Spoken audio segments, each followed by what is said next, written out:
ہمارا طریقہ ہے اور یہی طریقے پر اپنے آپ کو چلانا ہے کہ اللہ نے ہم کو ایک دین دیا ہے، وہ دین مقصود ہے. ہاں، وہ دین مقصود ہے، یعنی زندگی دین کے لیے ہی ہے اور کسی کے لیے نہیں دی ہے. کہ دین کے لیے زندگی دی ہے. اور اس کی دلیل یہ ہے کہ مردہ جب قبر میں اتارا جاتا ہے تو فرشتہ آتا ہے جانچ کے لیے، امتحان کے لیے. تو یہ پوچھتا ہے ماں دینوں کا، ماں دینوں کا، یہ بتا اپنا دین بتا. تو معلوم ہوا کہ یہ دنیا کی زندگی سے فارغ ہو کر آیا ہے، کسی کام کے لیے اس کو بھیجا تھا، وہ اب فارغ ہو کر آیا ہے. تو جس کام کے لیے اس کو بھیجا تھا اب فارغ ہو کر آیا ہے تو اس کو پوچھیں گے کہ آپ کسی نوکر کو کام کے لیے بھیجیں، پھر وہ واپس آ گئے تو پوچھے بھائی وہ کام ہو گیا؟ وہ کام ہوا نہیں ہوا؟ تو چونکہ دین کے لیے پیدا ہوا ہے اس لیے اس کو دین پوچھیں گے. ہاں، مسلمان مرے تو بھی اس کو دین پوچھے، کافر مرے تو بھی اس کو دین پوچھے، منافق مرے تو بھی اس کو دین پوچھے. تینوں سے دین پوچھیں گے. مسلمان کے پاس جن دین تھا وہ دین کا جواب دے گا، ان کے پاس دین نہیں تھا وہ جواب نہیں دے پائیں گے، ان کا مسئلہ بگڑ جائے گا. یہ ہے ترتیب. تو میں نے کہا دنیا کی زندگی اللہ تعالیٰ نے ہم کو دین بنانے کے لیے دی کہ یہاں اپنا دین بناؤ. اس لیے حضور صلی اللہ علیہ وسلم دعا مانگتے تھے، اللہم اصلح لی دینی الذی هو عصمت امری.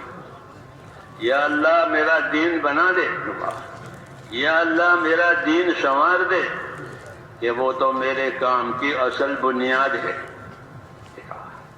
وہ تو میرے معاملوں کی اصل بنیاد ہے، وہ میرا دین ہے دنیا میں. تو کہا ہاں، یہ دعا رہبری کے لیے بھی ہے اور حاجت روائی کے لیے بھی ہے. دعاؤں میں عام طور پر حاجت کا دھیان ہوتا ہے، وہ ٹھیک ہے کہ دعا حاجت کے لیے ہوتی ہے، اس سے کوئی انکار نہیں ہے. لیکن جس طرح حاجت کے لیے ہوتی ہے دعائیں، نبیوں کی دعائیں حاجت کے لیے بھی ہوتی ہے، رہبری کے لیے بھی ہوتی ہے. کہ یہ چیز اتنی اہم ہے اس لیے اس کو مانگا جا رہا ہے، اس میں مدد طلب کی جا رہی ہے، اس میں آسانی مانگی جا رہی ہے، وغیرہ وغیرہ. تو دعا مانگ رہے ہیں کہ اللہم اصلح لی دینی الذی هو عصمت امری. یا اللہ میرا دین سنوار دے، میرا دین سنوار دے کہ وہ تو میرے معاملے کی اصل بنیاد ہے، کہ میرا وجود ہی یہاں دین کے لیے ہے. جب پیدا ہوا تھا اذان کہی تھی، اور جب مرنے لگا تو کلمہ یاد دلایا تھا کہ اپنے مرنے والے کو کلمہ یاد دلاؤ حدیثوں میں. تو جب پیدا ہوا تو اذان دی تھی، پر مرنے لگا تو کلمہ. تو دونوں دائیں بائیں دونوں ایک ہی چیز ہے. یہ علامت ہے کہ اس کو اسی خاص کام کے لیے یعنی دین کے لیے پیدا کیا تھا. تو وجود ہمارا میرے دوستو اس دنیا میں یہ دین کے لیے ہے.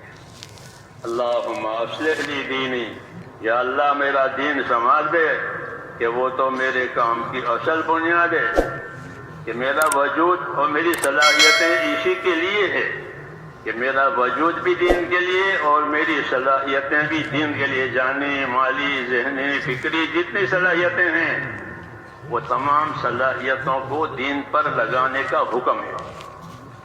ہاں، کہ کسی صلاحیت سے بے دینی کا ظہور نہ ہو، بلکہ تمام صلاحیتیں دین پر لگے. ہاں، ادخلوا فی السلم کافہ، اپنے دین میں پورے داخل ہو جاؤ. ایک ٹانگ باہر ایک ٹانگ اندر، ایسا پورے. ادخلوا فی السلم کافہ، اپنے دین میں پورے آ جاؤ. تو اس لیے حضور دعا مانگ رہے ہیں کہ اللہ میرا دین سنوار دے کہ وہ تو میری اصل بنیاد ہے. دین کے سنوارنے کا کیا مطلب ہے؟ دین کے سنوارنے کا ایک مطلب یہ ہے کہ دین کے بارے میں جو یقین ہونا چاہیے وہ یقین اندر پیدا ہو جاتا ہے کہ بغیر دین کے کوئی بھی کامیاب نہیں ہوگا. ہاں، یہ پکی بات ہے، یہ پکی بات ہے. کہ بغیر دین کے کوئی طبقہ انسانوں کا کامیاب نہیں ہوگا، نہ تاجروں کا، نہ مزدوروں کا، نہ حاکموں کا، کوئی بھی۔ یہ اپنی جگہ رہے طبقے، لیکن ان سب کی کامیابی کا مدار اللہ نے ان کے دین پر رکھا۔ اس لیے کہا کہ ہمارا دین سماج دے کہ وہ تو ہماری اصل بنیاد ہے، اصل بنیاد ہے نجات کے لیے بھی، اور اصل بنیاد ہے رہبری کے لیے بھی، کہ دین ہوگا تو آخرت میں نجات ہوگی، دین ہوگا تو یہاں صحیح رہبری ہوگی، حق کیا ہے، باطل کیا ہے، حلال کیا ہے، حرام کیا ہے، ظلم کیا ہے، انصاف کیا ہے، یہ دین بتائے گا، یہ دین بتائے گا کہ انصاف کیا ہے، ظلم کیا ہے، حق کیا ہے، باطل کیا ہے، سچ کیا ہے، جھوٹ کیا ہے۔ جس طرح روشنی میں ہر چیز کھل جاتی ہے کہ کانٹا پڑا ہے، چابی پڑی ہے زمین پر، روشنی ہو گئی، تو کانٹے سے بچے گا اور چابی اٹھا لے گا، کام کی چیز ہے۔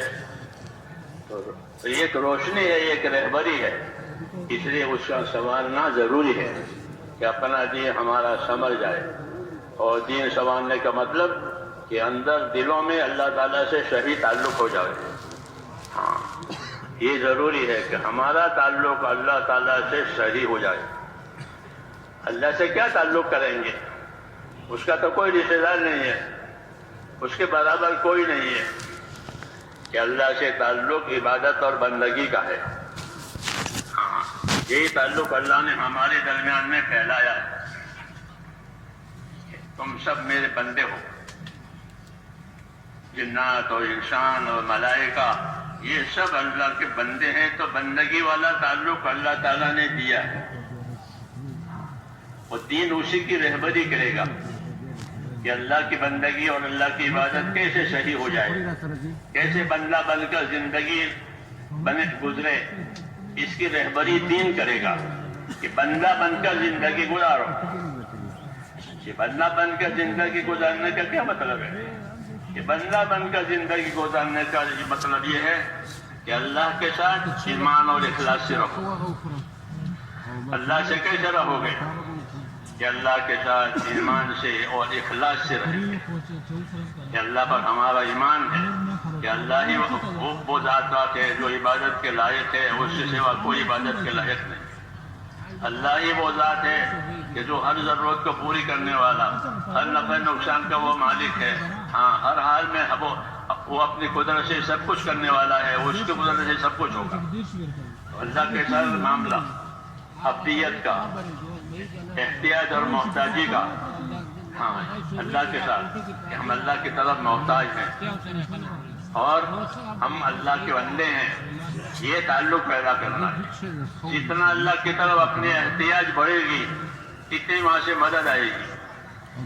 جتنی احتیاج بڑھے گی، اپنی حاجتیں اللہ کو بتائیں گے تو اتنی مدد ہوگی۔ یہاں اللہ کو یہ پسند ہے کہ بندے اس کے سامنے اپنی حاجتیں پیش کریں، اس سے مانگیں، اس سے امیدوار رہیں، اس کے ساتھ اچھا گمان کریں، اس سے نا امید نہ ہوئیں۔ یہ سب ہدایتیں اللہ تبارک و تعالیٰ سے ہم کو دی گئی تاکہ ہمارا تعلق اللہ تعالیٰ سے صحیح ہو جائے۔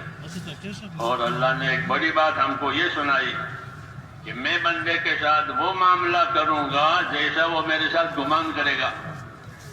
تو کتنا آسان ہو گیا۔ اللہ کی تو شانیں ہیں، ان شانوں پر کون عبور کرے گا؟ تو کہا میرے ساتھ جیسا گمان کرے گا ویسا معاملہ کروں گا۔ انا عند ظن عبدی بی، حدیث شریف ہے، میں بندے کے ساتھ گمان کے مطابق معاملہ۔ ایسا گمان یہ ہے کہ اللہ میری مدد کرے گا، اللہ میری دعا قبول کرے گا، اللہ میری مشکل آسان کرے گا، تو وہ ہوگی۔